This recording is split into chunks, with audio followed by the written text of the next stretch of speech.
भगवान को पाने का सबसे सरल मार्ग क्या है? पढ़िए ये रोचक कहानी। एक गांव में एक बूढ़ी माई रहती थी। माई का आगे पीछे कोई नहीं था, इसलिए बूढ़ी माई बेचारी अकेली रहती थी। एक दिन उस गांव में एक साधु आया। बूढ़ी माई ने साधु का बहुत ही प्रेम पूर्वक आदर सत्कार किया।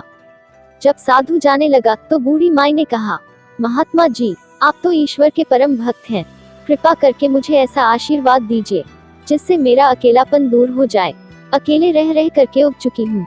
साधु ने मुस्कुराते हुए अपनी झोली में से बाल गोपाल की एक मूर्ति निकाली और बुढ़िया को देते हुए कहा, माई ये लो आपका बालक है, इसका अपने बच्चे की तरह प्रेम पूर्वक लालन पालन करती रहना। बुढ़िया माई बड़े लाड़ प्यार से ठाकुर जी का लालन पालन करने लगी। एक दिन गांव के कुछ शरारती बच्चों ने देखा कि माई मूर्ति को अपने बच्चे की तरह लाड़ कर रही है। नटखट बच्चों को माई से हंसी मजाक करने की सूझी। उन्होंने माई से कहा, अरे मैया सुन, आज गांव में जंगल से एक भेड़िया घुस आया है जो छोटे बच्चों को उठाकर ले जाता है और मारकर खा जाता है। तू अपने लाल का ख्याल रखना, कहीं भेड़िया इसे उठाकर ना ले जाए। बुढ़िया माई ने अपने बाल गोपाल को उसी समय कुटिया में विराजमान किया और स्वयं लाठी लेकर दरवाजे पर पहरा लगाने के लिए बैठ गई। अपने लाल को भेड़िए से बचाने के लिए बुढ़िया माई भूखी प्यासी दरवाजे पर पहरा देती रही। पहरा देते देते एक दिन बीता, फिर दूसरा, तीसरा, चौथा और पांचवा दिन बीत गया। बुढ़िया माई 5 दिन और 5 रात लगातार बगैर पल के झपकाए भेड़िए से अपने बाल गोपाल की रक्षा के लिए पहरा देती रही। उस भोली भाली मैया का यह भाव देखकर ठाकुर जी का हृदय प्रेम से भर गया। अब ठाकुर जी को मैया के प्रेम का प्रत्यक्ष रूप से आस्वादन करने की इच्छा हुई।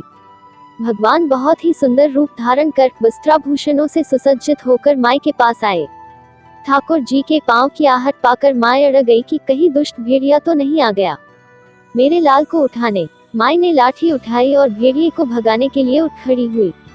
तब श्याम सुंदर ने कहा, मैं हूँ, मैं तेरा वही बालक हूँ जिसकी तुम रक्षा करती हो। माई ने कहा, क्या?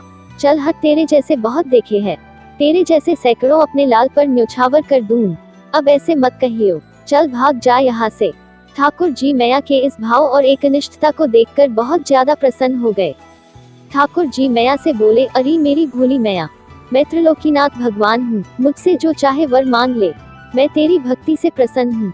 बुढ़िया माई ने कहा, अच्छा आप भगवान हो, मैं आपको 100 प्रणाम करती हूँ। कृपा कर मुझे यह वरदान दीजिए कि मेरे प्राण प्यारे लाल को भेड़िया न ले जाए। अब ठाकुर जी और ज्यादा प्रसन्न होते हुए बोले, तो चल मैया, मैं तेरे लाल को और तुझे अपने निज धाम लिए चलता हूँ, वहाँ भेड़िए का कोई भय नहीं है। इस तरह प्रभु बुढ़िया माई को अपने निज धाम ले गए। इस कहानी से शिक्षा मिलती है कि हमें अपने अंदर बैठे ईश्वरीय अंश की काम, क्रोध, लोभ, मोह और अहंकार रूपी भेड़ियों से रक्षा करनी चाहिए। जब हम पूरी तरह से तन्मय होकर अपनी पवित्रता और शांति की रक्षा करते हैं तो एक न एक दिन ईश्वर हमें दर्शन जरूर देते हैं। भगवान को पाने का सबसे सरल मार्ग है, भगवान को प्रेम करो, निष्काम प्रेम, जैसे बुढ़िया माई ने किया। दोस्तों, आपको यह कहानी कैसी लगी? आप कमेंट में जय श्री कृष्ण लिखकर अवश्य बताएं। साथ ही वीडियो को लाइक और शेयर करें। यदि आप हमारे चैनल पर नए हैं तो चैनल को सब्सक्राइब जरूर करें। धन्यवाद दोस्तों।